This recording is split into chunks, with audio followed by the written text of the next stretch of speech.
here today, getting ready to install this 1,000 liter water tank to have year-round water. And this here will be my fill. This tank will be down in the ground. That'll be my fill with a 45-degree angle.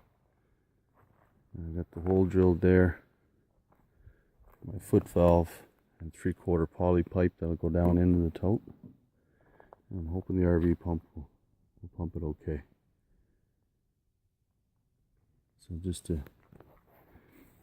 it's the wooden crate, and it's framed up with 2x6 on the outside and the exterior. So once it's down on the ground, it won't collapse.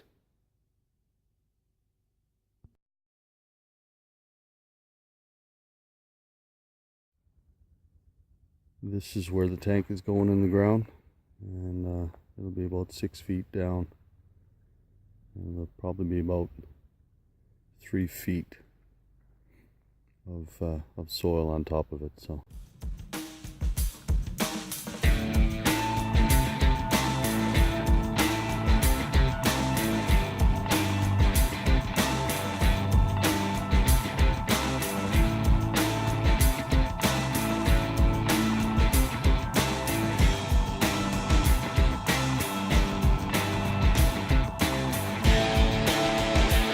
how's everyone, Dave here. So this is the new setup that I have with the 1,000 liter water tank for my water here off grid. And the simplest way to have year-round water is to build a frame around the tank, put it in the ground, insulate it well so that the frost can't penetrate from above, working its way down. And initially I had the SureFlow 12-volt RV pump inside in the cabin, and because it was 45 feet away from the water source, they're not designed to pull water, they're only designed to push it. So the pump needs to be as nearby as possible to the water source, which is in the ground right here. Like I said, that's my fill, and that's where I check the level of the water. I've got a dipstick, and so I just recently built this. It's insulated with 2 inches of styrofoam down on the bottom, the sides, and I separated for the battery because I'm going to have a trickle charger on there. So the cord will be running through this 1.5 ABS, which is vented out through the side, and that will allow when it's charging where it's a regular deep cycle lead acid battery, it will emit hydrogen gases. So it's vented, and that's why I've got this separated, to keep it from the pump. The pump is going to have to be obviously isolated from any of the cold temperatures and the frost. And I've just got, this is the cover, and I've actually got 2 inches here, and I've got another inch up on the top. And if you can see, I've got it painted black, so the whole box is black, and that will help as well with regards to winter time, keeping it a little warmer with the sun. So it's pretty straightforward. I've got a neighbor that's building a log cabin, so he's using the chainsaw. So that's the setup, and I've got 3/4 poly pipe that's running along the ground here, and it's 45 feet away from the cabin. It's 2 feet in the ground, and I've also got styrofoam insulation on the top of the poly pipe, and that, like I say, the frost works its way from the top and goes down, so it won't be able to penetrate the water line. And it's insulated right up into this 3-inch ABS pipe that's down in the ground about a foot. And I've also got foam insulation from here going up through on the inside that goes up into the floor of the cabin. And to seal that around there, I've used that low expansion foam, the spray foam that you do around windows and doors. And that'll seal it. I've got about 100 feet of water line in the cabin, and that 12-volt SureFlow pump gives me normal pressure. So the same thing as you would if you're hooked up on the grid. So I just thought I'd share this with you, and I'll keep you updated throughout the winter. This will be the first winter having the tank in the ground. So anyways, as always, take care, and thanks for watching. Okay, so what I did with the trickle charger, it's just a battery tender that I've used all along, and got it plugged into an extension cord that's running out through the vent pipe, coming out through the side here. So ideally, you don't want the charger to be on top of the battery. So,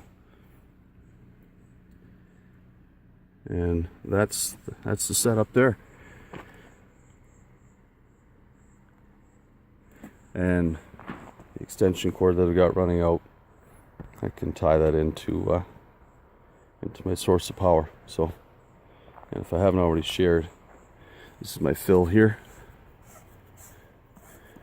It's 3-inch pipe with the cap, and I'll share with you as well when I fill up. So I've got this unit here that just hooks onto the water tank that's in the back of the truck. This goes down into the fill right here. So I just back up and open the valve and fill it up. So I'll show you the stick that I just made up. It's simple. I've got it marked, so the exact marks on the tank, on the water tank that I'm using, will indicate how much water is in the tank in the ground. So okay, so here's the dipstick, the measuring stick that I just made up to check the water level, and that's the full mark. And each mark after, just to show you to relate to, are the exact same marks on the tank.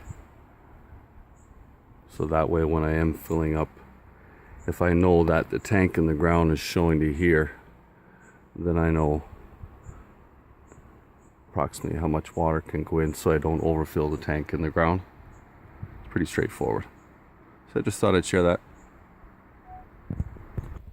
Okay, so I've got the 3-inch ABS pipe that's got the 3/4 poly pipe, the water line inside. It's all insulated. It's triple insulated now, and coming up through the ground. And I used the low expansion foam right up on the floor.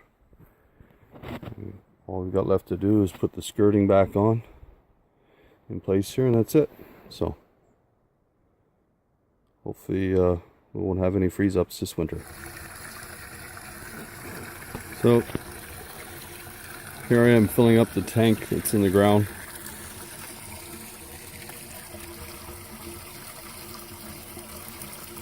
And I added, with a 10% concentration for the initial disinfect with the tank, I added about 40 milliliters of chlorine bleach.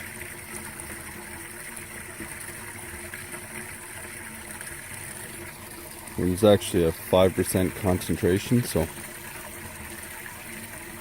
that should treat it just fine.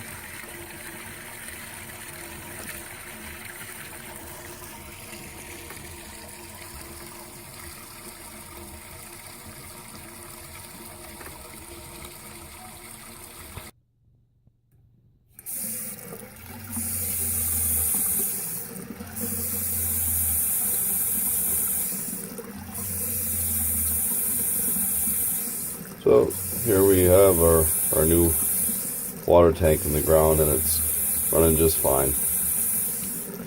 You see the little bit of the surge, that's normal with 12-volt pumps, but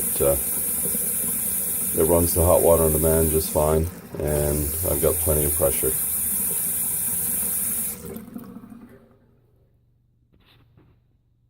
got the bathroom sink, the toilet, the bathtub with the shower, and I've also got the kitchen sink, so everything just works just fine.